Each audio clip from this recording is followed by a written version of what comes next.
दोस्तों इस वीडियो में बात करेंगे डिबगिंग के बारे में। दोस्तों इस वीडियो में मैं आप लोगों को बताने वाला हूं कि डिबगिंग क्या होती है, ठीक है। इसके बारे में मैं आप लोगों को कंप्लीट जानकारी देने वाला हूं। आपको मेरे साथ वीडियो के एंड तक बने रहना जरूरी है। नमस्कार दोस्तों, मैं यादव पांडे, स्वागत है मेरे YouTube channel target with knowledge online classes में। तो चलिए दोस्तों बिना टाइम वेस्ट किए आज के क्लास स्टार्ट करते हैं। दोस्तों सबसे पहले हम स्टार्ट करते हैं डिबगिंग क्या होती है, कंप्यूटर के अंदर डिबगिंग क्या होती है, ठीक है। डिबगिंग एक प्रोसेस है, ठीक है। डिबगिंग वह प्रोसेस है जिसके द्वारा किसी सॉफ्टवेयर कोड के अंदर जो भी बग या एरर होती है उसको डिटेक्ट कर लिया जाता है और डिटेक्ट करने के पश्चात उसे करेक्ट किया जाता है, उसे सही किया जाता है। यही क्या कहलाती है, डिबगिंग कहलाती है। डिबगिंग वह प्रोसेस है जिसके द्वारा किसी सॉफ्टवेयर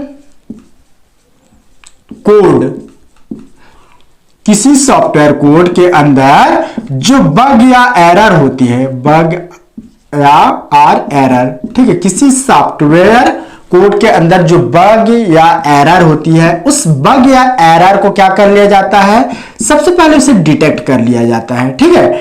डिटेक्ट कर लेने के बाद दोस्तों उसे क्या कर लिया जाता है, उसे करेक्ट कर लिया जाता है। यही प्रोसेस क्या कहलाती है, डिबगिंग कहलाती है, ठीक है।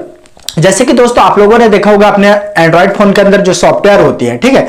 मान लो आपके पास व्हाट्सएप का सॉफ्टवेयर है, ठीक है, या व्हाट्सएप का जो एप्लीकेशन है, तो उस एप्लीकेशन को बनाने के लिए भी उसके पीछे क्या होता है, एक कोड होती है। या आप अपने कंप्यूटर के अंदर, जैसे कि आपके पास कोई ब्राउजर है, जैसे क्रोम हो गया, ठीक है, या फिर फोटोशॉप हो गया, या फिर MS वर्ड हो गया, या फिर MS एक्सेल हो गया, ये सब क्या है, सॉफ्टवेयर है, ठीक है। तो इन सॉफ्टवेयर को बनाने के लिए हमको किस चीज की जरूरत पड़ती है, एक कोड की जरूरत पड़ती है। उस कोड के थ्रू ही हम उस सॉफ्टवेयर को चलाते हैं और उस कोड को कौन बनाता है, एक प्रोग्रामर बनाता है, ठीक है, जिसको कोड लिखने आता है, जिसको हम प्रोग्रामर कहते हैं, ठीक है। उस प्रोग्रामर के थ्रू हम क्या करते हैं, उस कोड को तैयार कर लेते हैं, ठीक है, उस कोड को लिख लेते हैं, उसके बाद वो एक सॉफ्टवेयर बन जाता है, ठीक है। तो उस सॉफ्टवेयर के अंदर जो भी बग, ठीक है, या उस सॉफ्टवेयर के अंदर जो कोड है उसके अंदर जो भी बग या एरर है, ठीक है, उसे क्या कर लिया जाता है, डिटेक्ट कर लिया जाता है। डिटेक्ट मतलब यहां पर खोजना, ढूंढना, सर्च करना, यही क्या कहलाता है, डिटेक्ट करना कहलाता है, ठीक है। डिटेक्ट कर लेने के बाद जो भी बग है या जो भी त्रुटि है उसको डिटेक्ट कर लेने के बाद दोस्तों उसको हम क्या करते हैं, उस बग को, उस त्रुटि को, उस गलती को हम क्या करते हैं, सही करने का काम करते हैं, ठीक है। यहां पर करेक्ट का मतलब क्या हुआ, हिंदी अर्थ सही, ठीक है। डिटेक्ट मतलब खोजना। अगर आप लोगों को इसका मतलब समझ में नहीं आ रहा है तो डिटेक्ट मतलब खोजना, बग या एरर मतलब गलती, ठीक है। और यहां पर आप देख पा रहे हैं सॉफ्टवेयर कोड, ठीक है, जो प्रोग्रामिंग लैंग्वेज का यूज करते हुए कोई भी कोड लिखा जाता है वही क्या कहलाता है, सॉफ्टवेयर का कोड या उस सॉफ्टवेयर का कोड, ठीक है। और प्रोसेस मींस प्रक्रिया। तो दोस्तों यहां से आप बड़े आसानी से डिबगिंग का परिभाषा लिख सकते हैं, ठीक है। डिबगिंग वह प्रोसेस है, डिबगिंग वह प्रक्रिया है जिसके द्वारा सॉफ्टवेयर कोड, ठीक है, सॉफ्टवेयर कोड के अंदर कोई बग या एरर होती है, या आप इसे कह सकते हैं कोई गलती होती है, तो उस गलती को सबसे पहले क्या किया जाता है, उस कोड से, उस सॉफ्टवेयर कोड से डिटेक्ट कर लिया जाता है, उसे खोजा जाता है। उसके बाद खोजने के बाद उस गलती को क्या कर लिया जाता है, उस सॉफ्टवेयर कोड से उस गलती को सुधारा जाता है, ठीक है, जिसको हम कहते हैं करेक्ट, या उस गलती को सही किया जाता है। यही क्या कहलाती है, डिबगिंग की प्रोसेस कहलाती है। डिबगिंग को करने के लिए डिबगर टूल्स का यूज किया जाता है, ठीक है। डिबगिंग को करने के लिए डिबगिंग को करने के लिए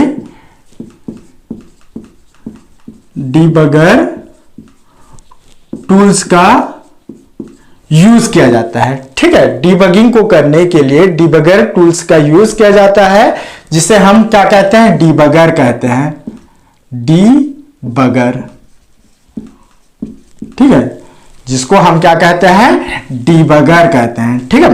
डिबगिंग को करने के लिए हमको किस चीज की जरूरत पड़ती है, हमको किस चीज की रिक्वायरमेंट है, डिबगर टूल्स का। जिसको हम क्या कहते हैं, डीबगर कहते हैं। चलिए दोस्तों, अब हम बात कर लेते हैं डीबगिंग के कौन कौन से एडवांटेज है, ठीक है, इसके कौन कौन से फायदे हैं। दोस्तों जैसे कि मैंने पहले ही बताया कि जो डिबगिंग की प्रोसेस होती है उसमें क्या होती है, हम किसी भी सॉफ्टवेयर कोड के जो भी बग होती है या जो भी एरर होती है उसको डिटेक्ट कर लेते हैं। डिटेक्ट कर लेने के पश्चात उसे हम करेक्ट कर लेते हैं। तो डिबगिंग का सबसे पहले फायदा क्या होगी, उस एरर या बग को सबसे पहले क्या कर लिया जाता है, डिटेक्ट कर लिया जाता है, ठीक है। डिटेक्ट कर लेने के बाद दोस्तों उसे हम बड़े आसानी से करेक्ट कर सकते हैं, जिससे कि हमारा जो सॉफ्टवेयर हम डेवलप कर रहे हैं, जिस सॉफ्टवेयर को हम बना रहे हैं, वो सॉफ्टवेयर बड़े आसानी से या बहुत ही इजीली पूर्वक बन जाएगी, ठीक है।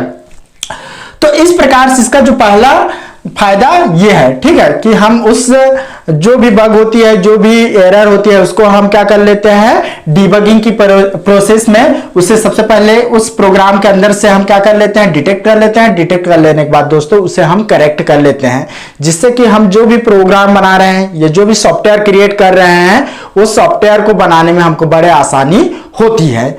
चलिए दोस्तों, अब हम बात कर लेते हैं इसके सेकंड एडवांटेज के बारे में। इसका जो सेकंड एडवांटेज है दोस्तों वो ये है, यह जो डाटा स्ट्रक्चर होती है उसकी महत्वपूर्ण जानकारी भी प्रदान करता है, ठीक है। सेकंड जो एडवांटेज है दोस्तों वो क्या है, डाटा स्ट्रक्चर की जो इंपॉर्टेंट महत्वपूर्ण जो इंपॉर्टेंट जानकारी होती है, इंफॉर्मेशन होती है, उसको क्या करता है, ये बड़े आसानी से हमें प्रोवाइड करवाता है, बड़े आसानी से हमको उपलब्ध करवाता है या प्रदान करता है। चलिए दोस्तों, अगले फायदे के बारे में बात कर लेते हैं। इसका जो नेक्स्ट थर्ड फायदा है, जो डिबगिंग की प्रोसेस होती है दोस्तों, उसके माध्यम से जो डेवलपर होता है या जो प्रोग्रामर होता है वो क्या करता है, उस सॉफ्टवेयर के अंदर जो भी अनावश्यक चीजें होती है, जो फालतू की चीजें होती है, उसे हटा देता है। प्रोग्रामर क्या करता है, जो प्रोग्रामर होता है या जो डेवलपर होता है वो क्या करता है, अननेसेसरी चीज को, डिबगिंग की प्रोसेस से अननेसेसरी चीज को क्या कर देता है, वहां से हटा देता है, जिससे कि हमारा जो सॉफ्टवेयर है वो बहुत अच्छे तरीके से बन जाता है या बहुत अच्छा एक सॉफ्टवेयर बन जाता है। चलिए दोस्तों, अगले फायदे की ओर चलते हैं। इसका जो अगला फायदा है तो इससे क्या होता है, डिबगिंग की प्रोसेस से क्या होता है कि जो भी टाइम उस प्रोग्राम को बनाने में लगता है वो टाइम की बचत हो जाती है, ठीक है। टाइम की बचत या आप इसे लिख सकते हैं सेव द टाइम, ठीक है, सेव टाइम। हम इससे क्या कर सकते हैं, जो डिबगिंग की प्रोसेस होती है उससे हम अपने समय की बचत भी कर सकते हैं। तो इस प्रकार से कुछ इंपॉर्टेंट एडवांटेज होता है डिबगिंग की प्रोसेस में। चलिए दोस्तों, अब हम बात कर लेते हैं डिबगिंग के कौन कौन से स्टेप्स हैं, ठीक है। स्टेप्स ऑफ डिबगिंग, डिबगिंग के कौन कौन से स्टेप्स हैं, स्टेप्स ऑफ डिबगिंग, ठीक है। तो सबसे पहला स्टेप्स है दोस्तों, एरर को आइडेंटिफाई करना। पहला स्टेप क्या है, एरर को आइडेंटिफाई करना, ठीक है। पहला स्टेप क्या है दोस्तों, एरर को आइडेंटिफाई करना, जो भी गलती है उसको पहचान करना, ठीक है, उस त्रुटि को ढूंढना। सेकंड स्टेप है दोस्तों, एरर की लोकेशन को फाइंड करना, ठीक है, एरर की लोकेशन को फाइंड करना। डिबगिंग की सेकंड स्टेप क्या है, एरर की लोकेशन को फाइंड करना, एरर की लोकेशन को फाइंड करना। पहला स्टेप क्या है, एरर को आइडेंटिफाई करना, सेकंड क्या है, एरर की लोकेशन को फाइंड करना, ये इसका सेकंड स्टेप है। चलिए दोस्तों, अब हम बात कर लेते हैं डिबगिंग की थर्ड स्टेप के बारे में। इसका जो थर्ड स्टेप है दोस्तों, ये वो है एरर को एनालाइज करना, ठीक है। इसका थर्ड स्टेप क्या है, एरर को एनालाइज करना, ठीक है। डिबगिंग का थर्ड स्टेप क्या है, एरर को एनालाइज करना। चलिए दोस्तों, अब हम बात कर लेते हैं इसके फोर्थ स्टेप के बारे में। फोर्थ स्टेप क्या है, फोर्थ स्टेप है एनालिसिस को प्रूव करना, एनालिसिस को प्रूव करना, ठीक है, प्रूव करना, एनालिसिस को प्रूव करना, ठीक है, ये इसका फोर्थ स्टेप है। फोर्थ स्टेप क्या है? एनालिसिस को प्रूव करना, ये डिबगिंग का फोर्थ स्टेप है। चलिए दोस्तों अब हम पांचवें स्टेप के बारे में बात कर लेते हैं। पांचवा स्टेप क्या है? जो पांचवा स्टेप है दोस्तों, बाद में होने वाली प्रॉब्लम से बचना, बाद में होने वाली प्रॉब्लम से बचना, ठीक है, बाद में होने वाली प्रॉब्लम से बचना, ठीक है, बाद में होने वाली प्रॉब्लम से बचना, ये इसका जो डिबगिंग है इसका पांचवा स्टेप्स है। इसका नेक्स्ट स्टेप है दोस्तों वो ये है डिबगिंग का छठवा स्टेप्स क्या है? Fix and validate, fix and validate, ठीक है, ये इसका छठवा स्टेप्स है। तो इस प्रकार से जो डिबगिंग के स्टेप है इसमें मुख्य रूप से 6 स्टेप्स है। कौन कौन से स्टेप है? पहला स्टेप है एरर को आइडेंटिफाई करना, सेकंड स्टेप है एरर की लोकेशन को फाइंड करना, थर्ड स्टेप है एरर को एनालाइज करना, चौथा स्टेप है एनालिसिस को प्रूव करना, पांचवा स्टेप है बाद में होने वाली प्रॉब्लम से बचना, ठीक है, और जो छठवा स्टेप्स है फिक्स एंड वैलिडेट। इस प्रकार से जो डिबगिंग की स्टेप है उसमें मुख्य रूप से 6 स्टेप्स है।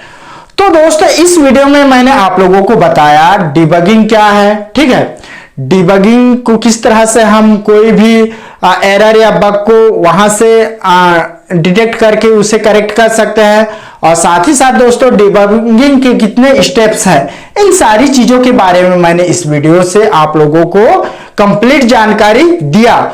दोस्तों उम्मीद करता हूं यह जानकारी आप लोगों को समझ में आया होगा। अगर वीडियो समझ में आ गया होगा तो प्लीज वीडियो को अपने फ्रेंड सर्कल के अंदर जरूर शेयर करें, और अगर आप चैनल में नए हैं तो आप मेरे YouTube channel target with knowledge online classes को जरूर सब्सक्राइब करिएगा, और साथ ही साथ उसके साइड में एक बेल का आइकन बना है, उस बेल के आइकन पर क्लिक करके ऑल सेलेक्ट पर क्लिक करके आप उस बेल के आइकन को भी क्या कर लीजिएगा?